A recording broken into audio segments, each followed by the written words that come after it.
Ladies and gentlemen, welcome back to Power Vacuum. I'm your host, Belmont, and we've got a little bit of an update, maybe an update from the Pokemon Power World or Pokemon Pocket Pair, the Nintendo Pocket Pair Pokemon Power World lawsuit. Well, I saw this headline, and maybe there's an update. I'm not sure. Haven't read this yet. Let's jump in. From Screen Rant, Nintendo's Power World lawsuit is probably just the beginning. Nintendo's lawsuit against Power World developer Pocketpair is somehow still ongoing, despite feeling as if it had been in the zeitgeist for a very long time. Litigation often takes several years and an obscene amount of money to see through, especially within the context. So it's no wonder it continues to trend in the news. However, a seemingly novel as it may be, is absolutely only the start and will become an extremely worrying trend. That is becoming the extremely divisive Power World lawsuit has more or less opened the floodgates for additional litigation from other developers. We're already beginning to see the ramifications of this questionable crusade against Pocket Bear, as another high profile developer and publisher has sued a similarly high profile publisher over its upcoming game. Are you talking about 10? They are right here. Sony's 10-cent lawsuit is another. Okay. So I just did a video about this, which will probably be up before this one. But I don't think that's the same thing because Tencent made the grand mistake of asking for permission and then going ahead after being told no, they can't have permission.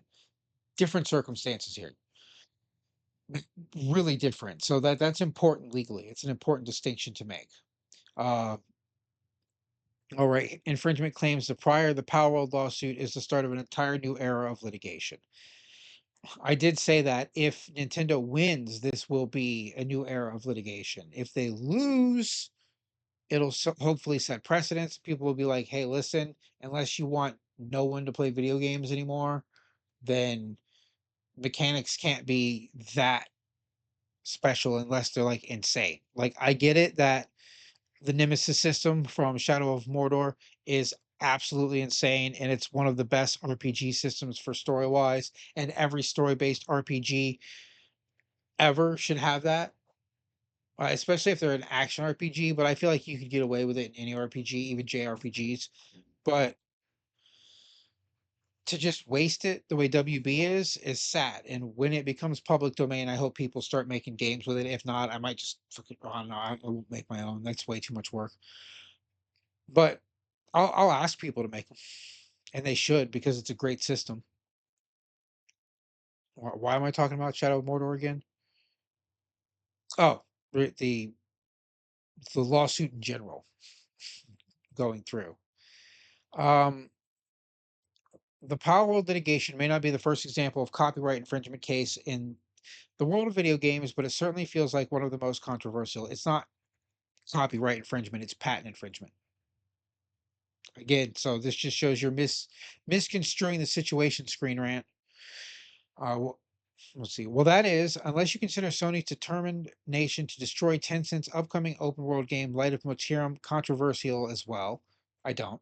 While Tencent is a much bigger studio than Pocket Pair, this high profile case, as first reported by Reuters, once again brings into question the rights one studio has over visual and mechanical design in a video game. Does Reuters just have direct access to video game litigation, like paperwork? Do they have somebody working at the court that the second anything involving video games company gets filed, they call Reuters and go, hey, it's happening? Because Reuters always has the first take on these like video game lawsuits. Maybe I should actually. Oh God, I just don't want to subscribe to them to read a story. Front page news should. I mean, 10th page news should be free. The news should be free. You sell ad space like this shit that might be getting blocked. Yeah, there's usually more. Oh, that's right. I'm not on Chrome. Where was I? Well, that is mechanic of visual game. When it was first announced, Light of Materium looked promising, although the similarities both visually and mechanically to Sony's Horizon series were abundantly clear.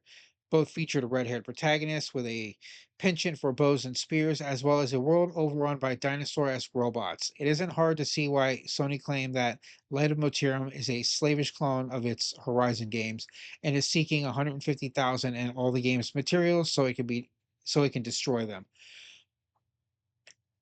If robot dinosaurs, I'm pretty sure several Turok games have dinosaurs and robot dinosaurs in them. And maybe there's some Beast Wars games that have robot dinosaurs. No, well, you just play other Transformers. But Turok is a human that fights dinosaurs and robot dinosaurs with a bow. Is Turok going to come out and sue Horizon Dawn? Maybe they should. I don't know. Maybe they shouldn't and understand that, a lot of things can be similar.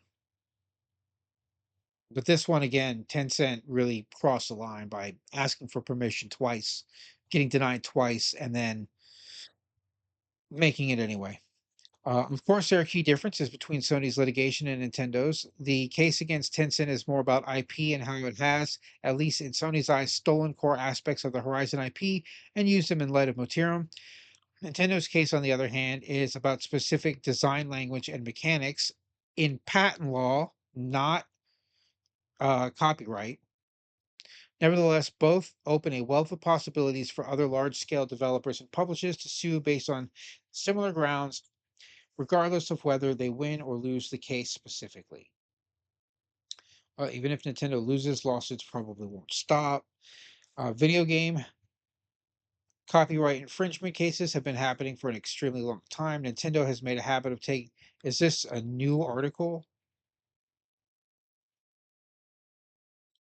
or just a continuation? I think it's just a continuation. All right.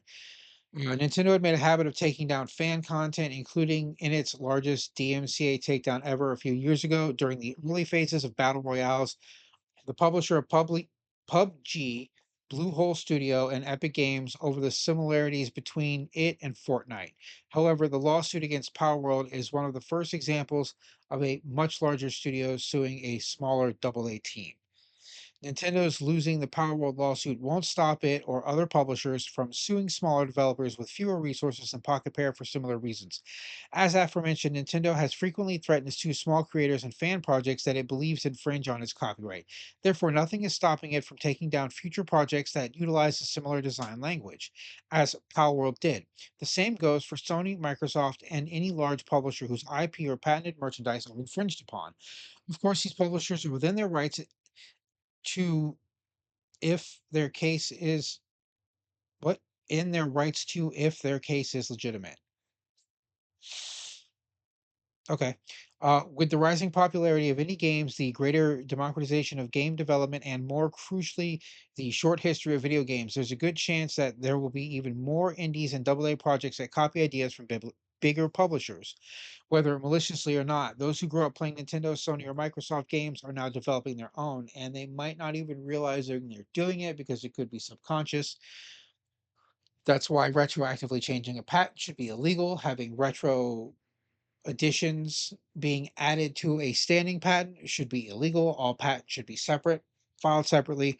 A modification patent should be filed as a modification patent and should take effect on the date it was filed. Fuck, patents annoy me. They're good and they're bad. Excuse me.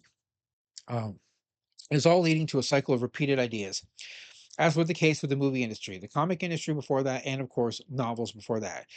Games like Power World that pull from a range of popular inspirations were bound to come around eventually, indeed, even within the Pokemon framework.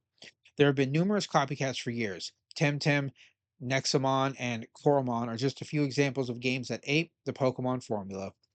More will follow, as will more litigation, and that's a huge problem. I mean, Pokemon, if you ask die-hard fans of Dragon Quest, they will tell you that Pokemon is ripping off Dragon Quest because Dragon Quest had missions where you captured monsters before Pokemon.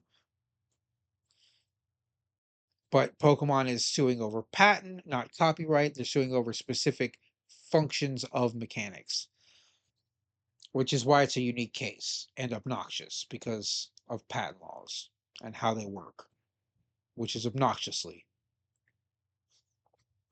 More originality and less litigation would both be nice. There's only so many notes on the musical tree. There's only so many stories that can be told. Every story is a variation of the hero's journey. So everyone is ripping off all of writing from all of history. There, we're all thieves if you're considering this thievery.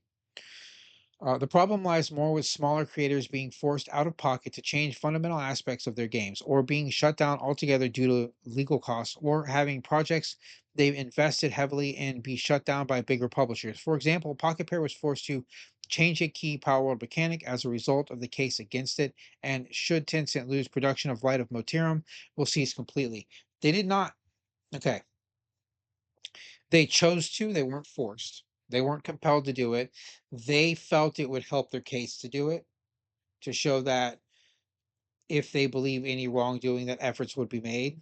But they weren't forced. It was like a decision they made. It was a preemptive strike, which wouldn't even be forced until after the lawsuit, but they chose to anyway, even though they now have evidence that they were working on the mechanic before the lawsuit or the patent was even filed. Of course, before the lawsuit. But before the patent was even filed, they were working on those mechanics. So again, unique circumstances. No one wants to see a small or even large developer or publisher be sued by another just as much as we don't really want to see unoriginal ideas being copied ad nauseum. Instead, although admittedly it is easier said than done, developers of all sizes should focus on original titles and thus avoid any potential copyright infringement cases. Of course, that doesn't mean games shouldn't be inspiring, nor that one publisher should own a monopoly on a subgenre or style of gameplay. If that were the case, we'd have never gotten a Souls-like genre, nor would we have gotten the numerous Pokemon-inspired games that are drastically better than the original. Without Breath of the Wild, we wouldn't have had Genshin Impact. Without Genshin Impact, we wouldn't have the gotcha fever dream we all live in today. What? That's that's fucked. But okay. Although that would perhaps be for the best. Okay, yeah, thank you. Thank you for clarifying that, because I was like, bro, you want this world? It is good to be inspired, but perhaps not so much that Nintendo sues you and you potentially lose your game altogether. Yeah. So nothing new. This is just an opinion on their. This is their opinion on where the legal ramifications of video games could be headed if Nintendo wins this lawsuit, which I've expressed multiple times how I feel about that. And the video I recorded before this, um, I think I express it as well, because I was talking about the Tencent Sony lawsuit. But yes, this is a very weird case. That's why it's still going on. That's why it wasn't, open and shut for one of the big three developers in video games. So if the big three can't win a case that fast, one of the big three, I should say, not all of them together. If one of the big three can't win a case right off the bat or after a couple months, that means they don't really have a case, which is why they're trying this shifty shit with retroactively applying patents and changing a patent's wording specifically in the middle of the case, which is what Nintendo tried to do, because they're turning into fucking supervillains. It's like they're the Bond villains of video game companies right now. And I hate it. I just want Nintendo to go back to making fun games. And then that's it. That's all I want to hear about Nintendo. What new fun game did they make? But yeah, there you have it. A pretty much nothing article from Screen Rant, which I should have known it's from Screen Rant, but the headline seemed like they might be hinting at something, and I was like, oh, what happened? Why haven't I heard about this? Because I've been trying to keep my ear to the ground, but there you have it. That's all I have for this video. Just a brief update on Screen Rant's opinion about what could happen to video game lawsuits if both of these cases go in favor of the big three, respectively. But yeah, that's all I have for this video. This is your host, Belmont, signing out.